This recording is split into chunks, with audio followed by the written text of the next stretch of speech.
Over the last 3 months, I've recorded my experience reading and breaking down the incredible story of Kingdom, the magnum opus of the future legendary Yasuhisa Hara, a man whose life I'm sure changed dramatically due to the crazy success of this manga that deserves way more love than it gets in the West. To kick off this enormous video, for those of you that have yet to read Kingdom but still want to remain spoiler-free, here's my one-line spoiler-free review of the series. Kingdom is an incredibly epic story full of climactic battles and emotional struggle that is able to rival even the best that manga has to offer. Over the last 3 months of reading Kingdom, the story and character of Shin, Kyoukai, and Tou has truly been a beautiful sight to witness, as all great characters should. My hope is that if nothing else, this video might show you a different way to enjoy the story. A story that Hara has been crafting for nearly 20 years, one that helped him achieve his mangaka dream, and a story that has finally earned its well-deserved official English translation. In this video, you will see just one more fan out of millions journey through this wonderful world that Hara has developed. So let's not waste any more time and get straight into it.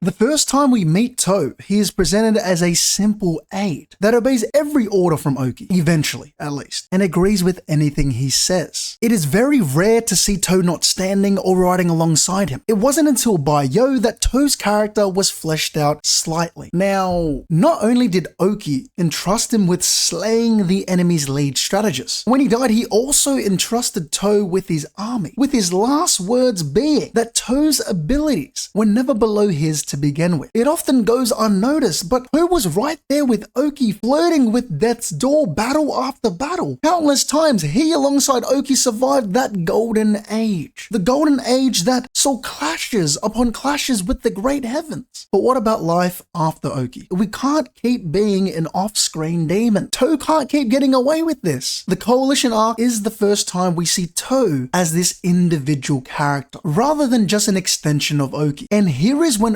Ouki's words first ring most true. Moments before the battle, Mobu expresses uncertainty about Tou's capabilities. And Tou says, to hell with the uncertain. What is certain is that he has always been strong. And he proves it immediately and continues to. He isn't all talk. I want to talk about the Fire Dragon arc. It's one of the reasons why people for some reason don't respect Tou as much as they should. Well, I kind of get it. His role here is more subtle compared to when he damn near one-shot a Chu general during the Coalition arc. It's funny because there was a glimpse into that role at that same time. During his battle against Karin, Tou makes the risky decision of appointing Ohon and Moten as 5,000-man wing commanders. Against everyone else's opinion that these two were too young, Tou chose to place his belief in Chin's next generation. These two units, nurtured as armies, being able to adapt on the fly from the beginning, and there is no better situation for them to adapt than now. Surrounded by a sea of true soldiers, Tou bets on that risky but growing ability instead of accepting mediocrity. Okay, onto the actual Fire Dragon arc. Again, Tou chooses to rely on the younger generation. Ohon is the one that comes up with the main strategy for taking Choyo, while Shin and Kyoukai play a significant role by taking out a great general and being able to stick to Ohon's plan and adapt despite Ten being captured, despite having to rescue her. Note, it goes beyond Tou relying on them. He is risking losing a battle. He is sacrificing fame, the opportunity to showcase his ability against the Fire Dragons, the same great generals of the Golden Age that saw clashes with Qin and Xiao, all as a bet in hopes of nurturing the talent needed to unify all of China. Like before, he refuses to accept any future that is mediocre. Once more, Tou, during the Nature of Humanity arc, places his trust in Shin of the next generation. All hope of getting Kampishi to visit Qin and satisfy the Qin king lies in Shin's hands alone. Everyone is nervous, but Tou, the only one with full confidence to trust in whatever Shin has to say. To publicly express this goes a long way, so we can clearly see the pattern if we haven't already. Tou is leaning into that mentor role hard, and he's doing a great job while still getting results. That is the key to Tou's character. He's so slept on, the most slept on Qin general in Kingdom, but that is the reason why he's so impressive. He doesn't care for his own fame, and yet he's a winner. This brings us to the Conquest of Han, or more specifically, the Three Pillars arc. the pre-war phase. And again, Toh chooses to trust in the younger generation. When Kyoukai is thinking of a plan, he is quick to notice that she has something to say. This same plan allowed Shin to capture the major Han city of Nanyo without any fighting onto the pre-battle phase. Again, placing his trust in the next generation. Toh officially appoints Shin as his vice commander in front of everybody. And without a doubt, Shin gave a speech for the ages. I know Ouki is smiling up there. So what I'm trying to say is Toh time and time again keeps giving these kids, in his eyes at least, since Toh is 50 years old, chances to prove themselves as Chin symbols of military might. The only thing that changes is that as time goes on, it went from preparing them as future symbols to them being symbols today. We're pretty much there. Shin, Kyoukai, and Ohan, Chin is heavily relying on them on this quest for unification. And Toh's role in all of this is subtle but nonetheless critical. All these important battles and he bets on them constantly and it works. Now we know why fans shouldn't sleep on him. Yes, until now we haven't seen many on-screen feats or on-screen action, but the nuance has always been there. Toh in many other ways than direct has led to plenty of success for Chin. He might be the Tim Duncan of Kingdom, Mr. Fundamental, a great leader, a balanced player, one of the greatest of all time, elevated everybody in his team, and still did not care much for individual accolades. At the end of the day, he kept winning while trusting in his younger teammates to perform. Toh might be less flashy, but he deserves the respect of the entire fandom. We think Mogo was good at scouting talent. He was, by finding Osen and Kunki, while Toh is nurturing Shin, Ohan, and Kyoukai, three of Chin's third generation 6 great generals. And at that, he's currently dicking down Rakur Khan, a state's greatest general. With all this being said, after knowing everything we do about Toh's character, do we really need to see a solo Toh arc? Maybe Toh shines the greatest when he's cooking, while also somehow inspiring, pushing someone else to cook with him.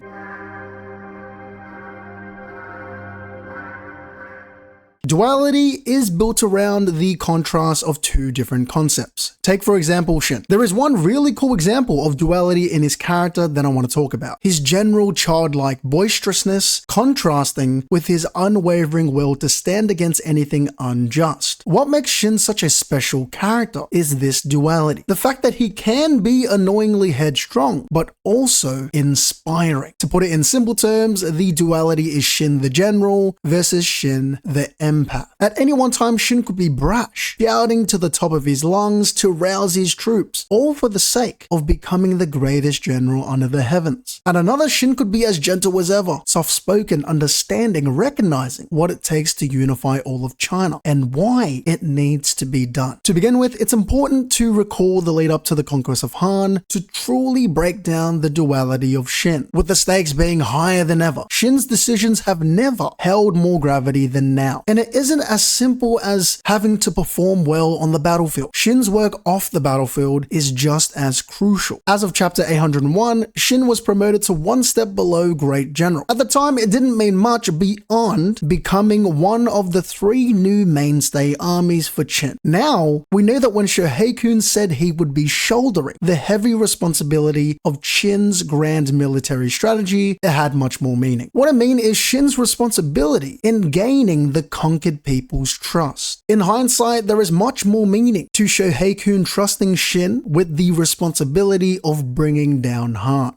since it ended up being much more than defeating a great general alone. Shin's decisions become even more impressive when Ohan reminds us that never since the beginning of the Warring States era has a kingdom completely fallen. The stakes are now set. Shin must defeat Han in only 2 years while keeping all losses to a minimum. This means every battle has to be damn near flawless, as if the enemy should have surrendered to begin with. Foreshadow, am I right? So how will Shin respond, knowing that the fate of our quest for unification depends on this single campaign? How will Shin clutch up? That's exactly what we're going to be breaking down next. Starting with Kyoukai's strategy. Her strategy for taking Nanyo without any fighting would not have truly worked unless Shin did his part in appealing to the conquered people's angered hearts. Only after that could Nanyo actually be considered taken. If we head back to chapter 810, Toh asked Shin to find a way for the Heishin unit to involve themselves with the Nanyo people. Toh's reasoning was that he felt as though Shin and his units were closer to the people than his own men. Immediately I'm thinking, cool, makes sense. Shin and his unit have always been the good guys after conquering a city. And when I say good, I mean as good as can be, since they are still invaders in the end. Shortly after, Shin, while discussing sleeping arrangements with the Nanyo people, tries to be as considerate as possible. But Garo makes a great point. No matter the stories of the Heishin unit's lack of civilian violence, it doesn't matter. To any ordinary person, Shin, the general invading their home, is as terrifying as Kanki. This is when he remembers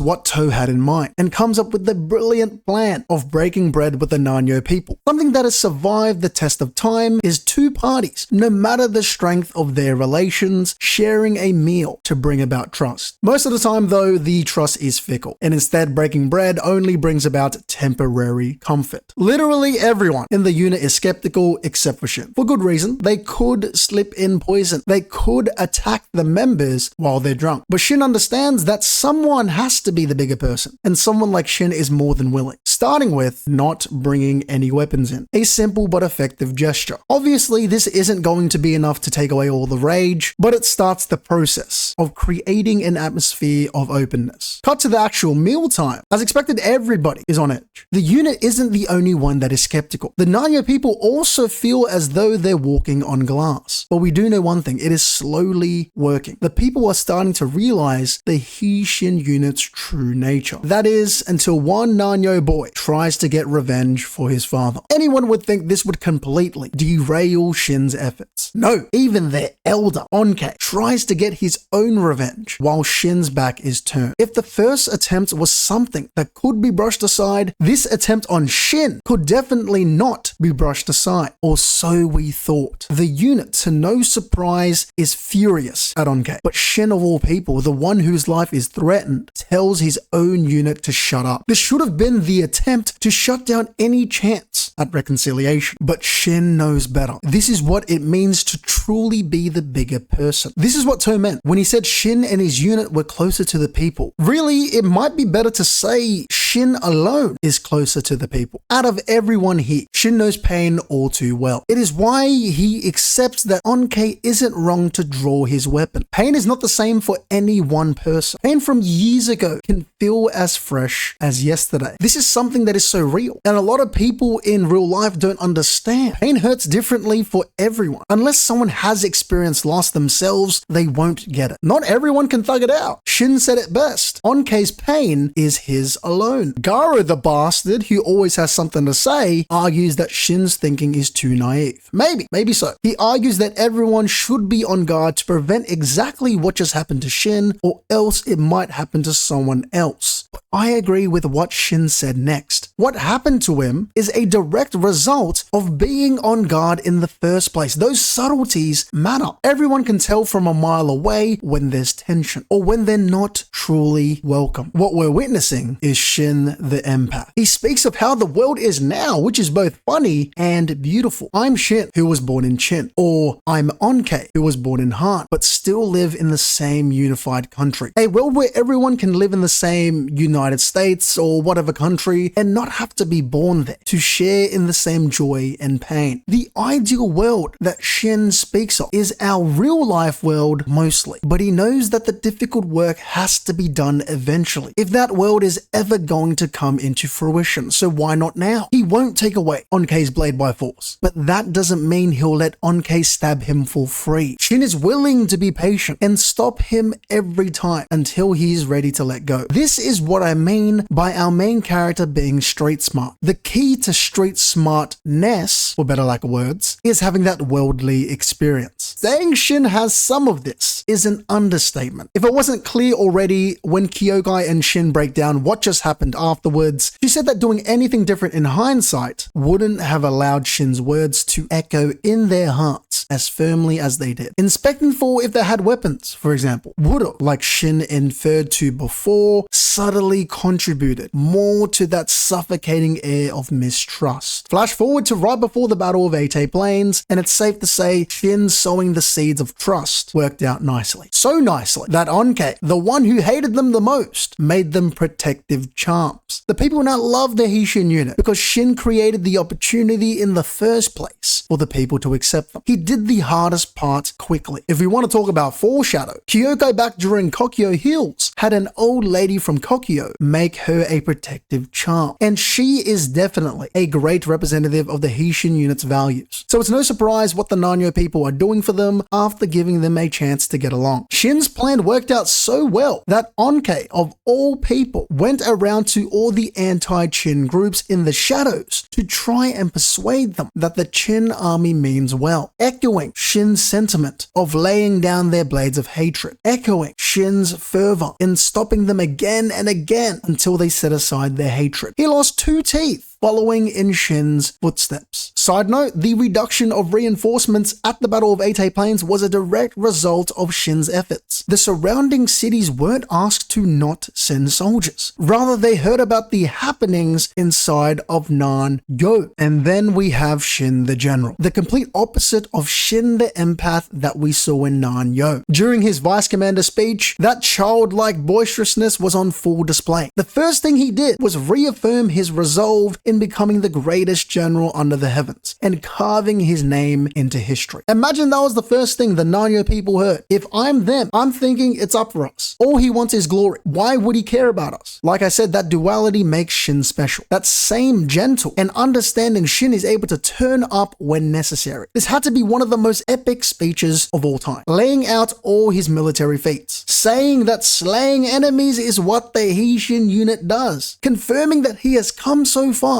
after starting out as a slave. But all that matters now is that this unit is more passionate than any other, spills more blood than any other, achieves more massive feats than any other. This speech is beyond hype, and he not only boasts that he will take Hakuokoku's head, but does exactly that. He wasn't all talk when he said that victory would be because of the Heishin unit's efforts. To's strategy for taking Shinte without any fighting would not have worked at all if Shin did not take the head of Hakuokoku. A sense of hopelessness needed to be instilled in Princess Nei and the Han King's eyes to even consider surrender. And killing Han's second greatest general satisfied that win condition perfectly. Cut to the actual fight between Shin and Hakuokoku. I'd be lying if I said Shin did not care about grandeur or heroism. But to say that he only cares about those things alone is when Hakuokoku is wrong. Yes, he might be bearing the will of every Han citizen, and Shin might still be boasting about becoming the greatest general under the heavens. But he, unlike Hakuokoku, is bearing the hopes of every citizen in China. That duality kicks in. That conflict between the two sides of his personality. He may be fighting for his dream, but Shin is also fighting with the hope that he can put an end to constant warring. If Shin really was only a wicked invader, he wouldn't have this much power or resolve or weight. Think about any super important decision in your life. The most simple example is if you had to save your loved one from being crushed by something. You'd exhibit an inhuman amount of strength, of adrenaline, and ignore all pain. It's not that Shin isn't an invader. It's that he is more than a simple invader. He is fighting for something that's life-changing. This is what Kyoukai meant when she said that they weren't invaders. Memes aside, what she meant was that being the Heishin unit has always been more than just invading. If there really can be justice in these warring states, the Heishin unit might be the most just invaders out there. And as we all know, war don't lie, and Shin ends up getting the job done. Shin's first campaign in KO was the first time we had the opportunity to see him lead. Though he was only a foot soldier at this point, Shin still led well, just not in name. His leadership style could not have been clearer. Using raw ambition alone, he opened up a path for everybody to break through what initially seemed like an impenetrable Wei spear wall. This is the main pattern, using his consistently elevated emotions to maintain high morale by slaying countless enemies, and even enemy captains. The running theme is that everything seems to be a miracle. The 5-man squad is holding on by a thread because of Shin's leadership. Another thing to note is that from the very beginning, it was very easy to like Shin. His aggressive leadership from the front shows them how much he cares. Shin constantly putting his life on the line for his dream without sacrificing his companions for it pushes everyone into a family-like bond. Now, phase 2, mid-tier Shin, or in other words, B-tier, C-tier Shin. The next upgrade for Shin in terms of leadership is during Baiyo, and actually right before that. For training, Ouki throws Shin into a stateless area, numbering 100 people. Perfect for the now 100-man commander Shin. Only through real battle can he learn the difficulty of leadership, the strength of unity onto Baiyo. This is the first time Shin is an official leader, leading an official 100-man unit. His first speech does not disappoint, capturing everybody's heart immediately. If we know one thing, Shin never fails to inspire an insane level of morale, naturally contributing heavily to that strength of unity Ouki was talking about. The strength of unity really shines through when Ouki assigns the first mission to Shin and his unit. Shin acknowledges that although his unit of 100 men is like a bean, among tens of thousands of soldiers, a bean still has a bean strength. All it takes is everyone moving together and concentrating on a weak point, taking advantage of their small size to then slip through an opening. He finally gets a real taste of that difficulty of leadership that Ouki was talking about. It isn't always going to be epic speeches and glorious charges into battle. The unit faces a crossroads where half of them must stay behind so that the other half is able to pursue the Xiao general. Just as Shin's men trust him, he must also trust in his unit to perform as well. If that scale wasn't enough, Shin ended up losing a close comrade in Bito, once again experiencing that difficulty of leadership. Ouki said it best: the path to general is one of sacrifice, and Shin honestly indirectly acknowledged this before Ouki even said it. It shows crazy growth, that Shin already knows that he must keep moving forward, aligning with Ouki's sentiment that overcoming such trials would lead to strength, to that growth.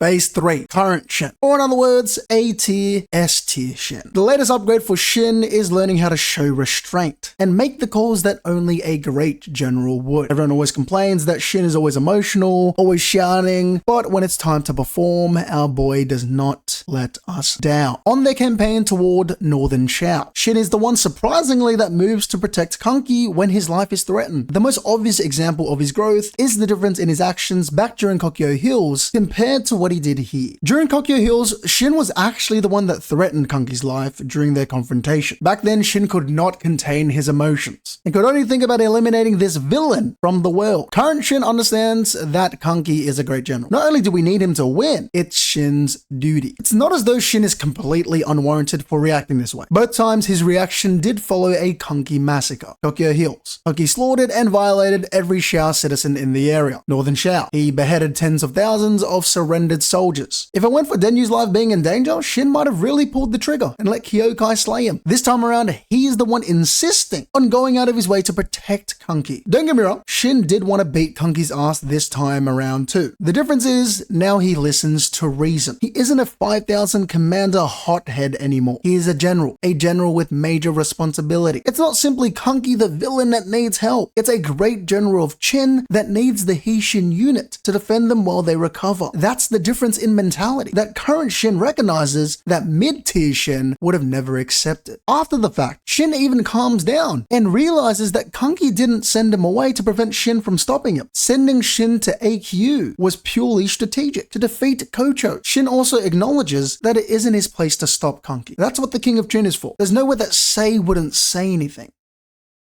Shin really has come a long way. It doesn't stop there. Currently, during Han, this is the most mature Shin we've ever seen. We thought it was impressive when Shin showed restraint against Kanki, but what about a Han citizen coming at him with a knife? At no point was Shin angry at him. The entire time, he did not force the old man to do anything, not even put his knife down. Shin was empathetic the entire time. That has to be true restraint. He even said that the old man could keep trying to stab him over and over. Shin would just stop him every time. No arguing, no convincing, waiting for the old man to set aside the blade on his own terms. Here we go. In terms of making the big calls, a great general level call, a big boy call. This one call by Shin when they got surrounded in Northern Xiao was legendary, and at this point, it should be iconic. At the time, it may have just seemed like this instinctual call only saved the Heishin and Gakukai units. In hindsight, the reason why it should be so highly regarded is because it was a massive call that ended up saving two of the current great general level armies. These two are now main representatives of Shin's military might. If we flash back to right before this arc, during Western Shao, Shin makes a huge call that changes the entire outcome of the battle. It is an instinctual and leadership masterclass, since he is in all but name the commander of the right wing, leading it to success. This is probably the first time Shin is in a leadership role that could make or break the battlefield. If his decision alone to hold off the reserves didn't work out, it would have been devastating, but it did. Shin is now making the big calls, the great general level calls. We bring ourselves to the biggest call of them all. Shin, as the vice commander for our Han campaign, declares that he will take the heads of Han's generals, and he does just that. It might be the first time that Shin calls out that he will take down one of the most important generals in the campaign and actually does it. In Sanya, it was Rinpa, didn't do it. Who knows how many times Raboki was called out, didn't do it. And now Shin, true to his word, slays Hakuyokoku, the second greatest general in all of Han, a man alongside Rakul Khan that pushed back the legendary Rinpa.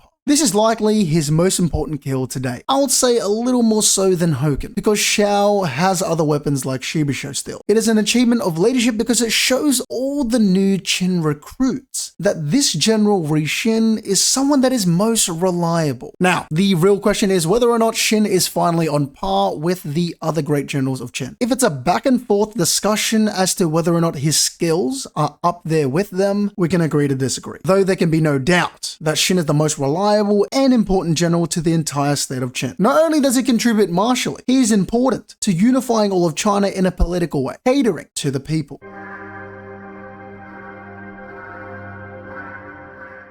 In the early days, her role was quite simple. She only focused on taking out enemies, didn't talk that much. She was a silent killer, if you will. Now, her being a silent killer wasn't just martial might or inhuman sword skills, which she is quite the sword demon. It's the fact that she also has a sneakily high level of intelligence that she has possessed from the very beginning of her character story. But if she was so overpowered and so great, why wouldn't we see that from the very beginning? That's because the only part that was left wanting was her emotional leadership. Whenever she showed that she did care, because she did in the beginning, it was more glimpses and it was more subtle. Which brings us to later on, where did she show growth? At what point did she begin to change? I wouldn't say there was one drastic event that changed her life or made her become the best. Rather, I think Hara did a really good job progressing it. As I always say, the pacing in Kingdom is amazing, and that includes character arcs. So first of all, I want to talk about the Battle of Baiyo. Now, during this arc, for the first time, I think, Kyoukai hears directly from Shin that the Heishin unit is already a place she can call home. Yes, her revenge is important, but she still has her whole life ahead of her. And when Kyoukai thinks about it, she thinks maybe this place isn't bad at all. A slight crack in her current mentality before growing. During the fight with Hoken, with all of that being said before, it is only right that she then does not hesitate to put her life on the line to protect Shin and the Heishin unit. She's choosing to stall this Bushin despite barely being able to breathe.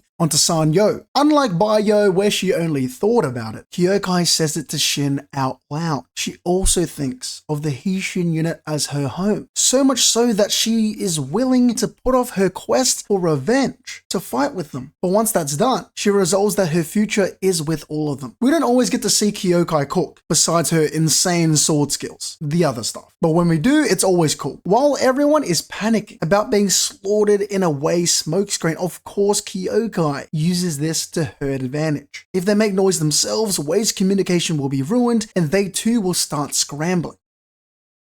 She never disappoints with having her moments. While Shin was dueling Rinko, she was the one holding it down for the rest of the unit. She was the one holding off the Wei infantry, wave after wave continuing to stand strong despite almost losing consciousness. Again, anytime Kyoukai prioritizes her position as lieutenant over staying alive to avenge her sister, it always shows growth. It shows that she does believe in a future with the Heishin unit, foreshadowing her eventual path to general. Her revenge arc. Now, if we were to say there was a pivotal point Of course, this is the most obvious one. After successfully avenging her sister, she is finally able to move on with the Shin unit as her main focus. There is nothing stopping her from pursuing the peak of military alone. No longer is she the demon swordswoman of the Shin unit that doesn't say a single word. She is now fearlessly leading at the front every chance that she gets, being way more outspoken than she ever was before. Instead of waiting to be asked, now she is implementing all of her tactics when she can, going out of her way to constantly adjust on the fly. This makes the Shin unit offense so much smoother than having to wait for Ten's orders from the backline. Invaluable. And it wouldn't be a good compilation of key battles where she showed growth without talking about Western Shao. A lot of her growth has been emotionally and in respect to her leadership, which is fair, like I said before, because that's where she was lacking. But again, her brain remains huge, very wrinkled. She was the first one to recognize Osen's locust tactic to take Kyou, but perhaps her greatest display of tenacity of growth is when she held down an entire half of the right wing so well, to the point that she became someone as influential as Shin, to the point that Kyou implied that she reminded him of a past 6 grade. You're telling me she went from some vengeful assassin to someone with the potential to be a great general, the greatest. Fighting through starvation, she stood strong for her unit. I also find it very impressive that Kyoukai was able to garner such a level of loyalty and respect from her unit, her separate unit, that their Go-Riki tactic was able to stunt a charge by China's best cavalry, by the way, the Xiao Horsemen. I will say, it's supposed to be a gag, and it is pretty funny, but it's still so impressive. It's the first tactic we saw from Kyoukai that she still clearly uses now. So you could say Kyoukai already has a very good case of being Kingdom's best general. But you might be thinking, everyone's shown growth. So where does Kyoukai differ? Well, that's where the current arc comes in. Her influence in the Han campaign may be number 1, maybe greater than To. I'd say she's right there with Shin, because Shin slayed a great general and that cannot be taken away from him. That is by far the number 1 feat. But she's pretty up there. If Shin had one legendary feat, Kyoukai had many very good feats to perhaps match Shin's legendary one. She came up with the psychological tactic for taking the major city of Nanyo without any fighting. That by itself is already insane. She easily defeated one of Han's generals and they're already lacking as it is, so that's not something to scoff at. Having already lost Hakyo-koku, she built major momentum for Shin. That's insult to injury right there. The kill itself wasn't even the best thing about it. She manipulated Shin sneakily and used his tendency to take responsibility to want to take charge to gain herself a general's head. She was able to rouse her troops with minimal words. Honestly, if she just put the flag on and didn't say anything, that might have been enough too. It's a feat that could only be likened to Ouki and Rimpa. Maybe I'm wrong, maybe it doesn't match Shin, but I think that's legendary in itself what Kyoukai did. Again, it's hard to take away Shin's feat of slaying a great general. This brings me to why she matters now, way more now than ever. As someone that I believe will be part of the 3rd generation of the 6 great generals of Shin, it's important to be proficient in all 3 categories. Whether it's martial might, strategy and tactics, or leadership. She's grown to have it all. She might not be instinctual like Shin, but even then, she's shown to be able to react quickly to situations on the battlefield. 1. In terms of martial might, I think it's more important to talk about battlefield presence. I wouldn't go as far as to say aura, but definitely her being so strong and so proficient with the sword creates a Steph Curry type of gravity. It's by far her greatest asset. Honestly, it did not need any work from the beginning of the story. This has always been her number 1 skill. A couple off-screen kills here and there, she's always valuable. Most of the time, if she had any martial might feats, it was holding off or stalling something.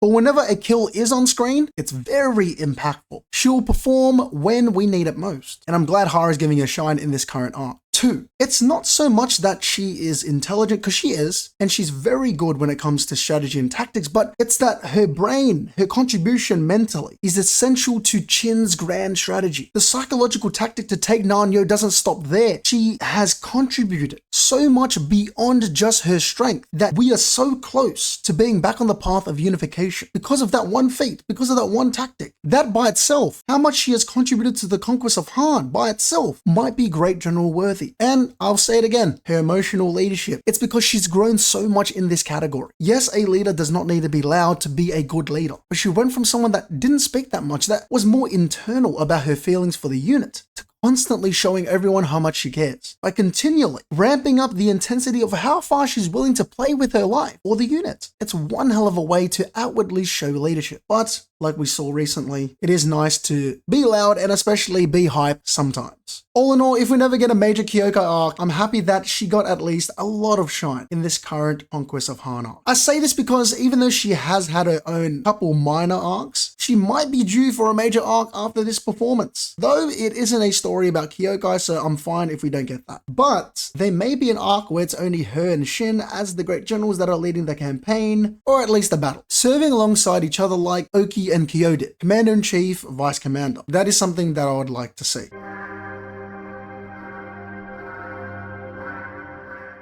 I want to talk about their complementary styles, Shin's tenacity and Kyoukai's finesse. It is no surprise by now that Shin's greatest ability is his tenacity. From the start of the story, he has shown on multiple occasions the ability to fight on and on, despite losing so much blood and eating blow after blow. He is what we would call, in the gamer world, a tank. Against Saji, Shin lost so much blood to the point that he couldn't feel parts of his body, and despite tanking yet another blow that cleaved into his shoulder, he won the fight because of his tenacity. The ability to keep fighting will always prevail. Against Gyoen, Shin is tanking blow after blow from someone whose brute strength rivals that of Gaimo. And not only does he keep eating them, he is able to return one just as powerful, if not more. Maybe his real strength comes from being a man, just like Gyoen mentioned, rather than pure martial might. Against Hoken, Shin had quite literally his most impressive display of that tenacity. There are moments where Shin is on the ground mumbling to himself, barely conscious, and he gets back up anyway. Blow after blow, 1 second he's on the ground, another he's fighting for breath, another he's taking a blow from Hoken again, another he's on the ground again. Repeating this legendary feat of tenacity over and over, it is why all of this culminating in Shin slaying Hoken of Xiao's three great heavens, that it is truly his greatest ability. He is through and through a tank. Kyoukai's greatest ability, on the other hand, is her finesse. Everything she does is so graceful. It almost looks too easy. Whether it's the way she handles a sword, whether it's the way she moves, or the way she thinks. She is what we would call in the gamer world a DPS, or the damage dealer. In their very first duel, Kyoukai was toying with Shin. In her first attack, she cut Shin so fast that everyone did not notice that she only cut his clothes. For much of the fight, Kyoukai didn't even need to use her sword to dodge. To put the cherry on top, when Shin tries to use his newfound sword thrust, Kyoukai makes a fool out of him, landing on that very attack that Shin regarded as his hidden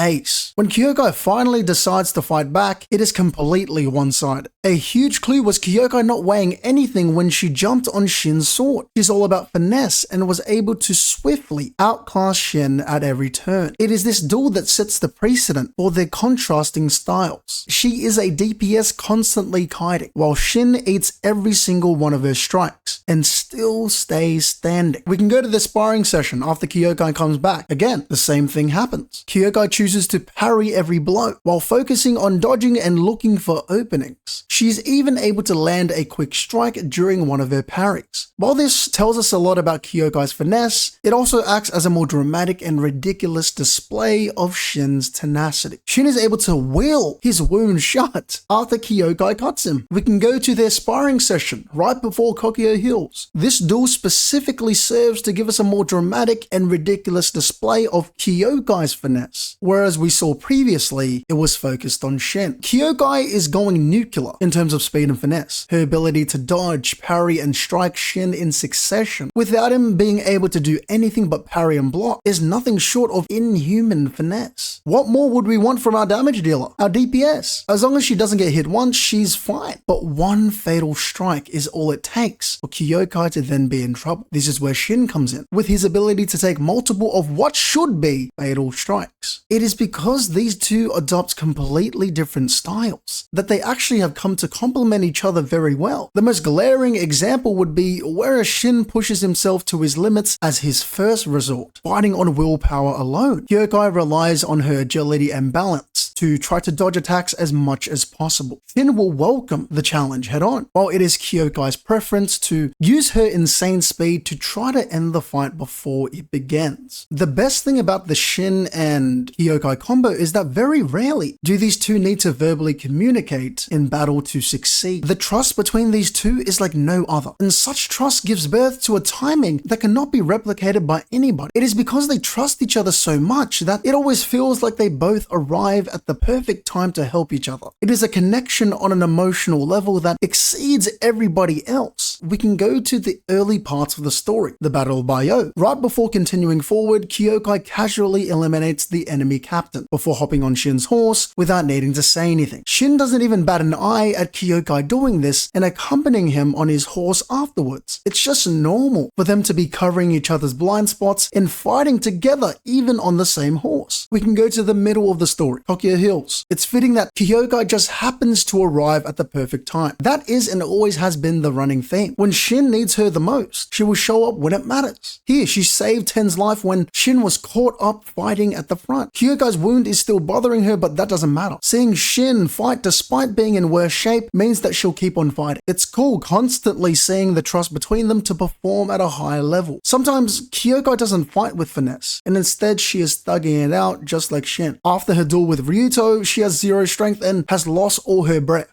But Shin, of course, arrives at the perfect time. It's this back and forth trust dynamic that births greatness. We can go to the later parts of the story. Xiao's retaliation, the first thing that Kyoukai does when she breaks out of Riboku's cage is head straight back in. This isn't without thought. Shin, still stuck inside, again uses his unmatched tenacity to open up a path before suddenly stopping. Xiao thinks it's because Shin hasn't got anything left, but they could not be more wrong. He just knows that no matter where, no matter when, he and Kyoukai always have each other's back. They always act as one. This is where Kyokai's finesse comes into play once again, eliminating the Xiao commander blocking their way in a single strike, thus opening another path outside Riboku's cage by capitalizing on Shin's effort. Shin even catches Kyoukai when she runs out of breath. We can come to the current part of the story, the Conquest of Han. If we thought before in the other moments, Shin and Kyoukai were in sync without using any words, this time they silently manipulate each other's momentum and prowess to completely destroy Han's defensive general. Kyoukai starts off super aggressive before running out of breath. It's okay because that's the plan. She said that Shin was the decisive blow. Turns out, that's the back and forth dynamic coming into play once again. Kyoukai comes in shortly after Shin's charge stops, giving the Han army no time to recover and build morale even with these temporary victories. They stop Kyoukai, then stop Shin, only for them to have to stop Kyoukai again anyway. This chemistry of theirs is so annoying and is the reason why they're dicking down Han. Will they go down as the strongest duo in all of Kingdom by the end of the series? Is this already the most dynamic duo in Kingdom right now?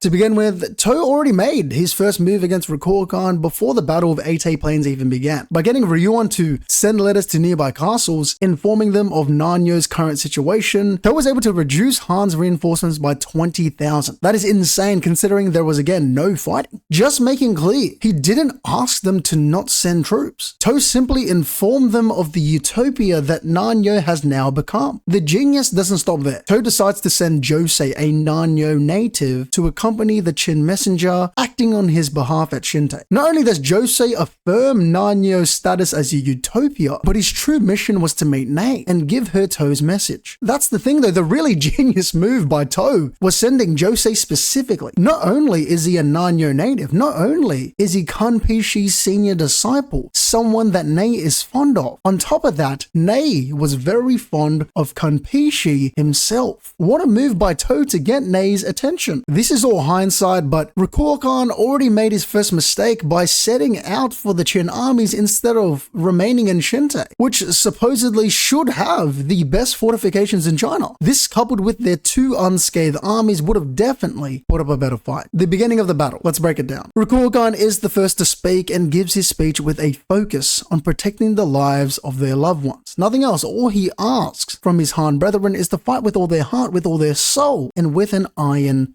will. In response to the Han commanders, Toh begins a speech of his own. How will he refute their argument of fighting to save their state's entire history, of having superior numbers, more soldiers that have gone through elite training? In comes in a masterclass of leadership. The strength of an army is not determined by the amount of practice, but rather the actual battles that have been fought, the countless life or death situations survive, and somehow coming out victorious. It is this experience that determines which army holds the superior might. Han has survived nothing. The Haitian unit for more than 10 years has continued to win and lose multiple times, but most of all survive. That is why they are strong. The Toei army did the same, but during the Golden Age as part of the Ouki army. That is why they are strong. So Toei's pretty much saying there's no need to talk about emotions or fighting with all your heart, because the evidence is there. There is nothing that gives more confidence than having experienced way worse before and consistently. Onto the actual battle. When discussing the game plan, Toei immediately admits that a lot of blood will have to be spilled to achieve victory. That is not ideal at all, because to successfully take Shintai, we would need a very high level of martial might. But of course, Toei already thought about that, especially with that second plan of his. We'll get to that. This leads to two plans. The first plan everybody knows. Push forward with our hard hitters being our generals before the Han army can even gain any momentum. Essentially, whoever strikes first wins. Now, this being the plan and Toei remaining in the back does not make any sense at all, at least initially. This brings us to the second plan that only Toei knows. Everyone likes to think of Raboku as the king of foresight and having a plan for the plan for the plan. Toei gets in his Raboku back. Apparently, the assumption is that Toei's main army is remaining in the back as reserves to support any of the new recruits that are struggling, since Han would naturally take advantage of those spots. Smart. Let's assume Toei meant that. There's so many layers to his strategy, but also it could just be because he's away from headquarters. I'd like to think though it's both of these reasons, because Toei is him. Everyone loved it back in Western Xiao when Osen had his disappear moment, so I better hear everybody glazing Toei, who is having his own disappear moment. Turns out the message that Nei received at Shintai was to meet Toei out in the battlefield. She is the only person that can save the people of Han. What could Toei be planning? If there was ever an all-time contingency plan, this is it. This is where Toei laid the seeds for Han to eventually surrender the capital city of Shintai. He's asking Nei, a member of the Han royal family, to do the impossible, to open their gates without a fight, even when Nei resolves that Han will never ever surrender. To put it simply, Toei rizzes his way into conquering an entire state. He literally sweeps Nei off her feet, and she can't help but feel great kindness when being held by him. He got her. And before he heads off, of course, Toei then shows her the battlefield, pretty much saying, look at what we're doing to your homies. Only you, a member of the royal family, can stop this war. And before he heads off, of course, Toei gets rizzy one more time. It's alright, Nei. I know you can't wish me luck, but it's enough to already think about it in your heart. And she gives a classic tsundere answer. There could not be a feat more legendary than this. In hindsight, Toei's plan working makes this feat absolutely ridiculous. Now that Toei has returned to the fighting, it's time to call up his main army and take Rakur Khan's head. Rakur Khan, though, has other plans. He wants to aim for Shin and take him off the board first before Toei. So he sends his greatest weapon in Yoko Yoko to double team Shin along with Hakuo Koku. Big mistake. When informed of this by Rokiomi, I'm sure Toei is thinking one thing. That's easy money. So he sends a message to everyone on the field to all out attack Rakur Khan. Toei wants Rakur Khan to regret ever sending away his treasured blade to the other battlefield. Toei will not let this chance slip away. In his mind, I'm sure he knows that Shin can hold them off. Toei is advancing so fast that his other generals can't keep up. He is feigning for Rakur Khan, according to his first plan. Although Rakur Khan wanted a drawn-out battle, he can't help but head out and take the opportunity to slay Toei. Rakur Khan is trying to prove that talent surpasses experience, and he thinks he holds the favorable positioning. But Toei says, maybe you're right, maybe you were a genius back in the 90s, but we're done with the 90s. You're washed. Talent alone isn't enough. So Toei's saying, not only am I better than you, I have championship DNA. I have more experience. It seems that Rakur Khan isn't done. In our perspective, we broke the ranks of Han so easily, but really that was his plan. Those supposed scattered troops actually coordinated a pincer on Toei and his general's armies. Now all of them are separated, not bad at all by Rakur Khan, doing all of this in an instant. At first it looked like this tactic was to isolate Toei alone, but really it also allowed Rakur Khan to attack both the wing armies. Kano, in an effort to save Toei, gets into a wedge formation. He wants to pierce through with speed, but to Rakur Khan that's a clear invitation to destroy his exposed flank. We've been relying on Toei's individual might for a while now, and Rakur Khan is salivating at the fact that Toei's end is near. So he decides to send out his personal Gecko unit to take Toei's head once and for all. To Rokugan all this time, it must have been so confusing to see the cautious Toh, in his words, be so aggressive and in a rush. What Toh was actually doing was baiting Rokugan by making him think that he was falling for Rokugan's bait. So Toh was the bait baiting the bait. He is the master baiter. Pause. Again, layers. It is apparently a tactic that only the OG Ouki boys know. Toh takes this moment to school Rokugan. This is why experience is important. There are things that one can sense because of it. Has a man's fire been extinguished? Is he done? Is the enemy too focused on one spot? Then boom, in comes Kyou the Undying. What a perfect nickname. The Ouki army commander who excels at fighting to the death, devastating Rokugan's flank. He is the man whose fire still yet burns that Toh was mentioning. Because Rokugan was too focused on Toh, on that one spot. Masterclass. Toh does not miss this chance to capitalize on the chaos caused by Kyou. He takes this opportunity to further rouse his troops. It's funny, the plan was already to fight all out from the beginning, but he says that now is the time to fight all out. There is nothing more epic and revitalizing than hearing that when everyone is already pushing their limits and coupling this with the enemy headquarters now in disarray. Toh and Rokugan do end up clashing in a sort of duel, and Rokugan does have the upper hand, but that was never Toh's plan to begin with. How many more times does he have to say it? That he is the biggest glazer of his homies ever. It's not about him. It's not about me. It's about Shin. It's about Kyou. It's about Rokyomi, who arrives to flank Rokugan. It went from a 1v1 to a 2v1. No! Yoko blocks Rokyomi in time, making it a 2v2. Now that Rokyomi has turned up, it's like Toh flipped the switch and said, alright, it's time to show out. I can't be lacking in front of the homies. Toh is dominating Rokugan, even stabbing right near his neck.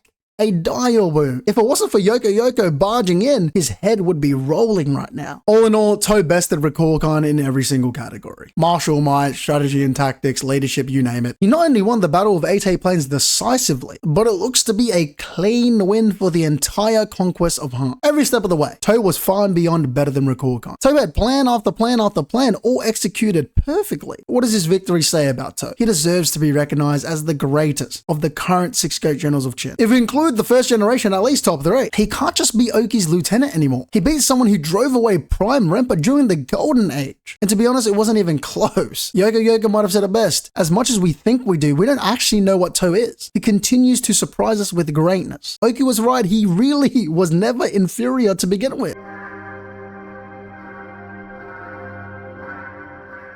To begin with, it's important to know the ultimate goal of the art of war, to achieve victory through strategic means. In simple terms, avoiding prolonged or warfare altogether when possible. When it comes to Sun Tzu's art of war, there are 5 things that must always be consistently considered when cooking up strategy and tactics. Moral law, heaven, earth, the commander, and both method and discipline. With Shin's quest being for unification, moral law becomes all the more important. It refers to ensuring that the people continue to be willing to follow their ruler, in this case Sei, without fear of danger. What Toh did in Nanyo with the help of Shin and Kyoukai is a perfect example of this. Heaven is simple. Commanders must consider weather conditions like day or night, hot or cold, and any changing seasons. For example, during the Northern Xiao campaign, we saw 2 instances of this. Roboku used winter to scout out favorable terrain, knowing that there was no threat of attack from Shin until after the snow passed. In that same campaign, Kanki bided his time for a night battle, knowing that his soldiers operated better in those conditions. Onto Earth. In other words, terrain. Geographical knowledge is everything and goes beyond finding high ground or choosing between a plains and mountain battle. In the Hango campaign, Roboku makes great use of Earth. Knowing all the distances, open ground, and narrow passes within Hango helped him defeat Osen. First, he separated his most trusted army from the rest by using the mountains, knowing it was likely that Shin's strongest army, being Jotun's, would mirror them. It makes sense since most of Shin's intelligence would be on Roboku's main generals than any of the other commanders. This prevents Jotunwa from helping out Osen quickly. Placing Shibisho in the open, right in the center, allowed Xiao to take advantage of his brute strength. It's a smart move considering he wouldn't need the advantage of the enemy's side being exposed. He can use the Mobu method, wedge formation, and go. And Roboku, using narrow underground passages that only he knew about, helped him take Shin and Ohon off the board early. The commander principle is straightforward. A great commander must must be wise as he is courageous. He must be sincere but also strict. I hate to say it, but while I'm making this video, I'm realizing that Roboku ticks most of these boxes. So does To though. He is wise enough to spare the benevolent Nanyo ruler, courageous enough to lead the vanguard during the Battle of Eight Plains, sincere enough to candidly offer bloodless surrender to Princess Nei, and strict enough to threaten death to any of his soldiers, especially Rokyomi, that may ruin the chances of bloodless surrender. Lastly, method and discipline. This principle refers to the organization of the army, from the rank of its soldiers to logistics, as in supply routes, to financial control or control of resources. To efficiently manage all of this is the bare minimum of a successful military campaign. Osen did a pretty good job of this during the Western Shao campaign. Not only did he successfully feint to get resources to Retsubi, but he also managed to create a new supply route to Gyou. Anyone would have panicked after being cut off from home, so Osen thought, why does food need to come from home? Masterclass. In terms of resources, To's strategy relying on aggressive pace was smart in hindsight, since a drawn-out battle would have used much more resources. Also, knowing whether or not his army is capable of pulling this off in the first place is the difference between victory and defeat, and so trusting the capabilities of his commanders is key. Now that we know the core principles, let's get more specific. Sun Tzu in his Art of War emphasizes the importance of a swift campaign. We already know that he warns against prolonged warfare, and that is why the shortest war is the goal. But why? Why is it bad to fight for so long? After all, Shin has managed to raise 200,000 fresh soldiers. Here's 3 reasons. 1. Soldiers can die. A state's resources will not last forever. Considering the formation of the family register is Shin's last resort and involves recruiting to the last man, that fact is all the more true. 2. Once an army's strength is exhausted, the possible strategies decrease drastically. And 3. Morale can greatly dampen when victory still hasn't arrived. During their pre-war briefing, To hits the core of the Art of War perfectly. What seemed confusing to others was clear to To. To bring down Han isn't simply to bring down one of the 7 warring states. It's to use that land, people, and money to fuel a newfound strength to once again challenge Roboku. Or as Sun Tzu would put it, to use the conquered foe to elevate our own strength. How do we go about doing this? To, being the wise general he is, treats all conquered citizens and soldiers kindly. He prioritized a quick, decisive victory against Rokuokan to minimize financial strain, conflict on his own army, as well as the peril of surrounding cities that had supply lines cut off because of the war. At the end of the day, the ultimate goal is victory, not a legendary story of arduous battle. This is where Sun Tzu's introduction of this next concept fits in nicely. Supreme excellence. To strive for supreme excellence means to do everything in our power to win through indirect confrontation, or in Sun Tzu's words, break the enemy without fighting. In the Art of War, to be an elite general is to thwart the enemy's plans and then prevent the linking of their forces. To does exactly that. Han's original plan was to either have Nanyo fight off the Heishin unit alone, or send out Rokuokan to join up with Nanyo and defend the castle against To and Shin. Using Kyokai's plan of psychological warfare, To thwarts Han's original plan. Deception is a key aspect of the Art of War. So by throwing in a sea of Chin flags with 100,000 old men and women, To was able to create the illusion that 300,000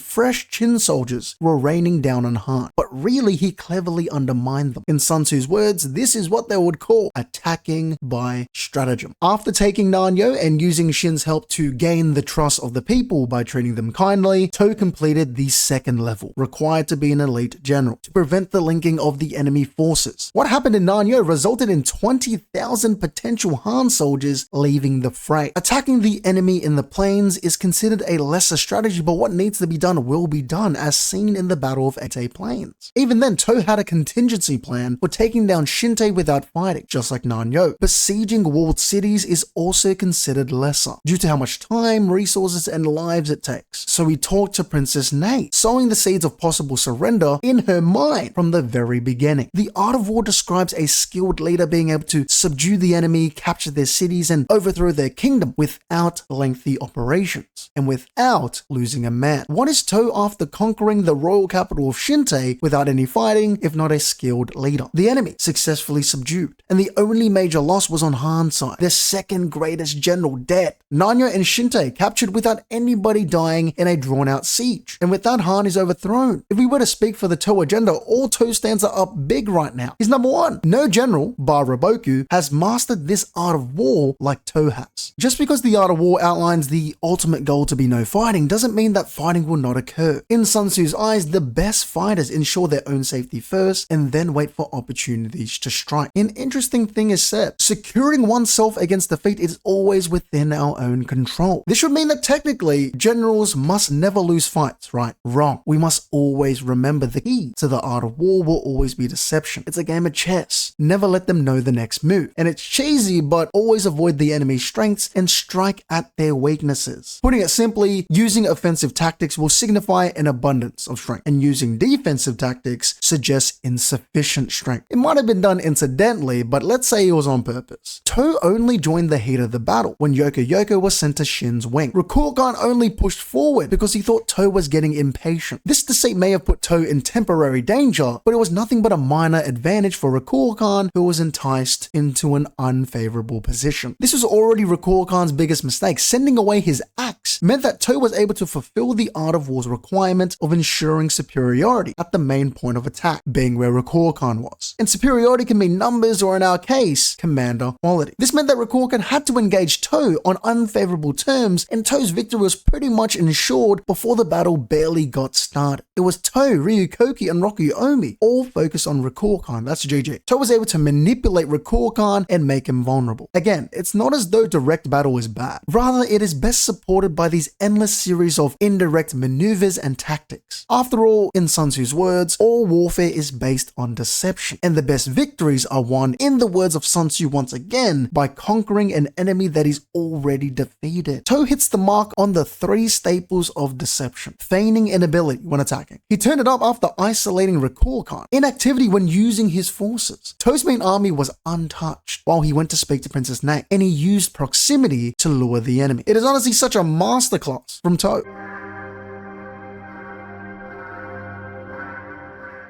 Coming in at number 10, To of Qin's 6th Great General speaks before the Battle of Eitei Plains. He has long been a fan favorite since his introduction alongside Ouki at the start of the story. To see him not only honed in on the importance of experience, but trust Shin to be his vice commander was a wonderful sight to see. I am Commander-in-Chief To. Everyone, lend me your ears. To of the 6 Great Generals. Hooah! It's To-sama of the 6 Greats. Hooah! To of the 6 Greats. 6 Greats To. 6 Greats To. Hooah! A proper army that has undergone extensive training versus an army of fresh recruits that have been pulled together. Anyone would think that situation alone would heavily determine which side holds the superior military might. However, that is not the case. The strength of an army is not determined by how many drills they have run. It is determined by how many actual battles they have fought, how many life or death situations they've survived, how many victories they've accomplished while crawling through fields of blood from their enemies and allies alike. Those experiences will determine which side holds the superior might. The Han army is a proper army that has spent its time training, but they have not experienced a large battle in more than a decade. They've survived nothing. What strength do they possess? Half of our Qin army this time are fresh recruits, but leading them are the pure Heishin units and the veterans of the To army. Do you know why the Heishin unit is strong? They received their name directly from former 6th Great General Ouki and took the head of General Fuki when they were just a 100-man unit.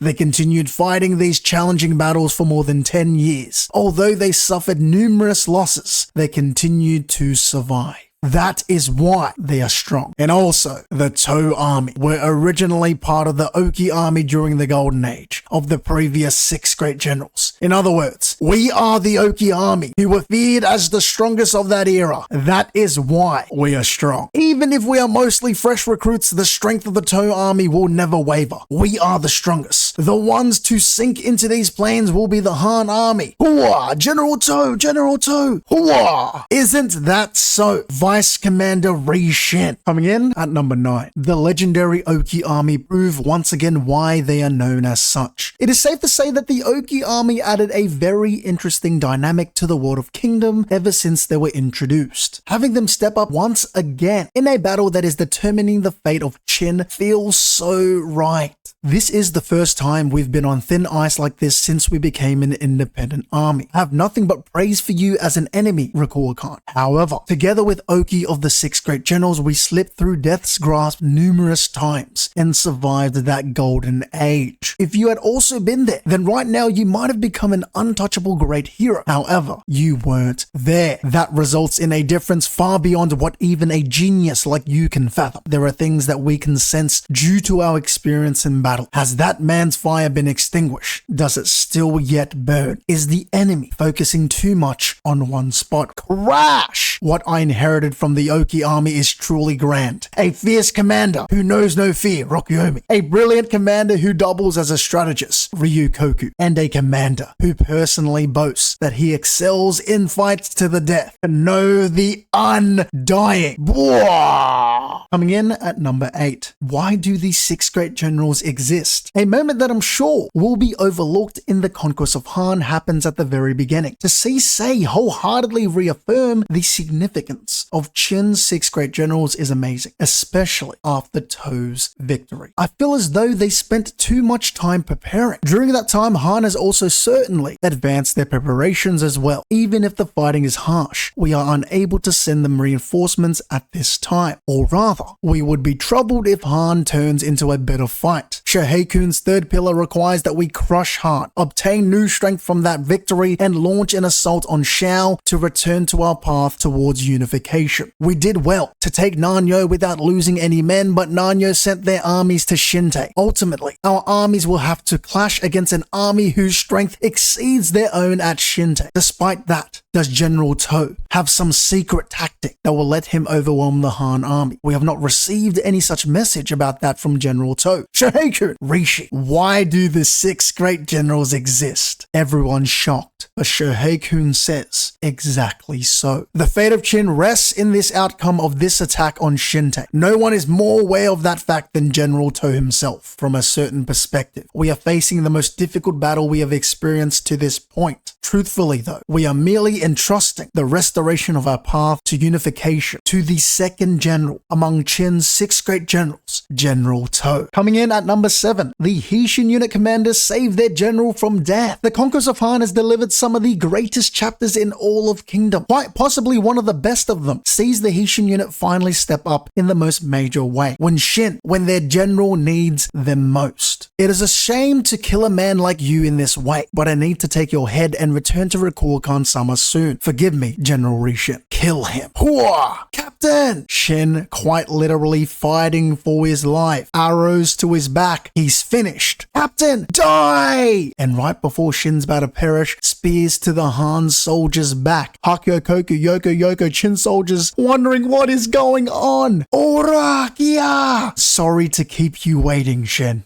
Shindono, are you okay?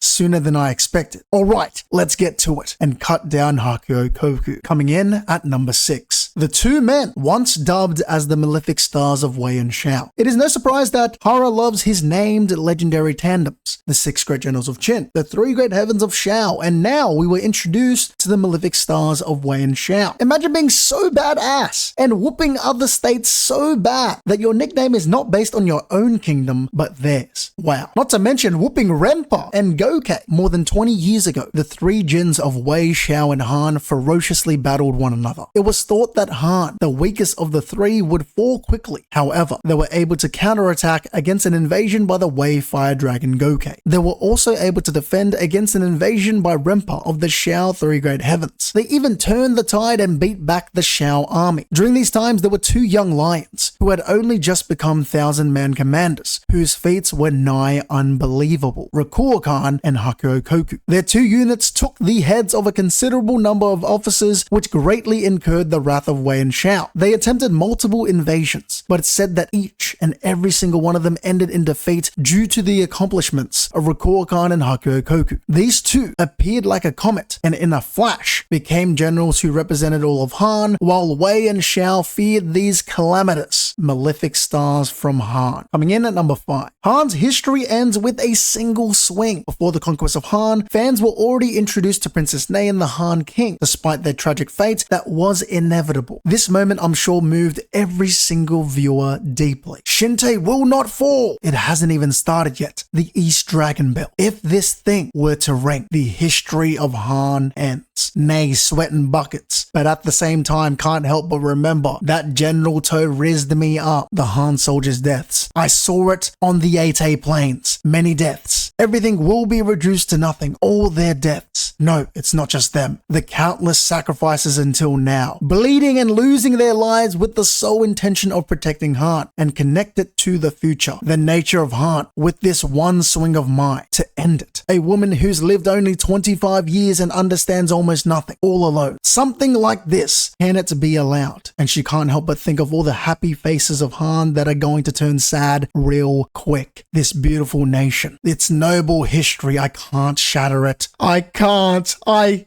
can't, that's right. I couldn't protect the country, but nay, the lives of the people in Shinte now. Yes, we will protect them. Hooah! Dong! To To's surprise. Dong! Dong! Coming in at number 4. Shin's very first speech as Vice Commander. To see Shin as the second army assigned to conquer a state was already special, but for To, the man who embodies Oki's ideals the closest, to officially appoint Shin as Vice Commander shows Yasuhisa Hara's genius in consistently creating epic and emotional moments. I am this 160,000 man army's Vice Commander Shin, and I will become a great general under the heavens and carve my name into history. For the sake of that goal alone, I've dived headfirst into killing fields, slain my enemies, and accomplished many military feats. I have risen this far after starting as a slave. However, reaching for the summit starts now. That's why the Heishin unit is going to run full speed into even harsher battles. All you new recruits in the Heishin unit, listen up. This army is more passionate, spills more blood, and also achieves more massive feats than anywhere else. During training, we kept getting our asses handed to us by Rokyomi, but in a real battle, we're far stronger. The Heishin unit is targeting the heads of the enemy generals Hakuokoku and Rakuokan, and we will take them. So trust your commanders and the veterans as you follow their lead into battle. Even if you vomit blood and collapse, stand back up, follow them and fight. And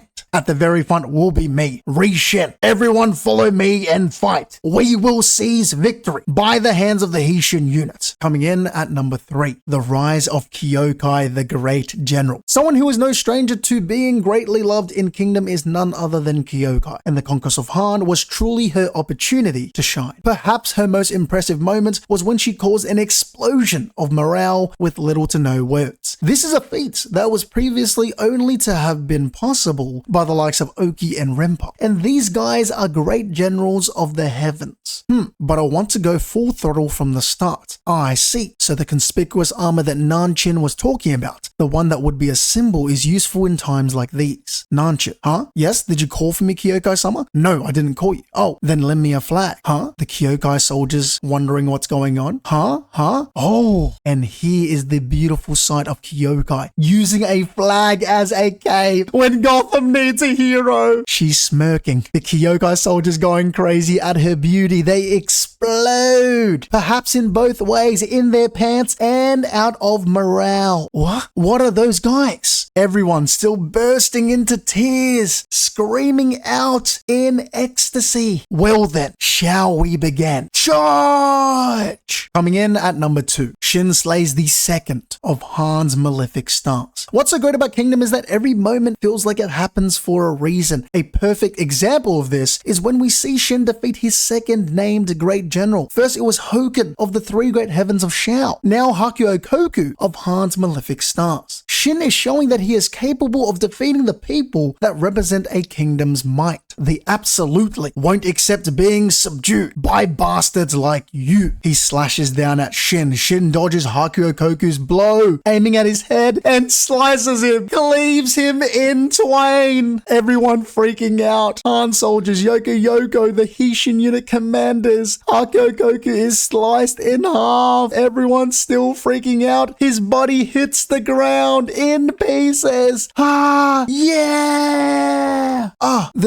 Those cheers are the entirety of the Heishin unit let out a roar of triumph. There was no need for the Kemba tribe to visit every battlefield. The cheers of victory from the Heishin unit continued to amplify, and the conviction of Shin's victory spread ever wider. The Heishin unit, which had been pushed to the brink, was revitalized by a single swing from their Grand Commander Shin. Before our number one pick, here's some honorable mentions. The Ouki army commanders, recognizing Shin as a man worthy of Ouki's glaive, was something that made everybody tear up. To see To be so proud, to see Rokiomi, the tough guy, shed tears, beautiful. Tosama, Shin of the Heishin unit, took down Hakuokoku. He said it was a duel. Was that the source of cheering earlier? Kano-sama, did you hear that? Shin of the Heishin unit. That brat. You did it, Rishin. With that, we'll win the battle on the right. If the Heishin unit comes over here, we'll clean this up easily. I see. So you've already become this dependable, huh? The man who inherited our master Ouki's glaive, youngster Shin. Rokiomi burst into tears. Don't cry, Rokiomi. I ain't crying. Don't say such stupid things. Next, To defending Shin. When Rikuo-kan underestimated him, he isn't a kid anymore. General Rishin of the Heishin unit is a colossal symbol of Chin's military might. To the left, it appears that Yoko-sama has made it to Rishin of the Heishin unit. He seems to be directly crossing blades with Rishin. In that case, this is the end of the enemy Vice Commander Rishin. We knew you would show yourself early in the battle between the fighting ability of Hakuokoku and his elites and that of the strongest man in the Han army, Yoko. You have no way of escaping death this time, Rishin of the Heishin units. And we come to Rokiomi. What's wrong, Rokiomi-sama? Nah, it's not much. Earlier, some big bastard was leading some elites and sprinting to the right where the Heishin unit is. If I'm not wrong, that was Rikuo-kan's right-hand man, Yoko. So these bastards are thinking of taking Shin's head first, huh? What massive dumbasses. Send a messenger to To immediately. Sir, To-sama. Message from Rokiomi-sama. From Rokiomi? That's a mistake, right? Huh? No, it's real. Why wouldn't it be? He says that Rikuo-kan's right-hand man, Yoko, is sprinting towards the Heishin unit. As such, this is the time to attack Rikuo-kan. Send messengers to the entire army. Sir, Rikuo-kan-sama, the Chin army's movements. This is an all-out frontal assault. You made an error in judgment, Rikuo-kan. Before you measured our strength, you sent your strongest blade away to another battlefield. We are going to strike you hard enough that you won't be able to reform your army. You also made one more large misjudgment. Shin is not a man that you can cut down so easily. And lastly, Rikuo-kan sneakily accepting his role as the symbol of rebellion to ensure bloodless surrender for someone that hasn't been with us for as long as others. He deserves all the love and praise as a truly great general. To the very end, perhaps he really did remain rational the entire way and is a man of the people forever. Are you sure it's okay to let these guys escape? If we let them go, the fighting will just continue. What a pain. To, shut up, Rokiomi. What? That won't happen. Those who follow Rikuo-kan after his speech just now will be hot-blooded officers and their men. I doubt there will be many of them. There's no way that rabble can recapture Shinte. Rikuo-kan, there will be no rebuilding. Escort all rebels who stand in the way of this surrender out of the castle. We'll allow no needless bloodshed or friction in Shinte. And of course, it is also to protect Princess Nei here and now. She herself fully understands that. No, they might have even perceived what comes next. That Rikuo-kan with his last remaining soldiers is prepared to die, having grasped the wishes of his troops. Coming in at number 1, the Han King officially surrenders his crown. Throughout the story of Kingdom, fans might have noticed an increase in feats for everyone but To, which is crazy. But now, among all the feats in Kingdom, perhaps the most impactful is To's victory over the royal capital of Shinte without any fighting. His perfect victory is encapsulated in a singular heavenly panel, bathed in the light of unification. To officially absorbs one of the 7 warring states. If you made it to the end, thank you for tuning in. Let me know your guys' favorite moment in the Conquest of Han arc in the comment section below. Also, it would mean a lot to me if you guys left a like, share this video with a friend, and subscribe for more videos like this.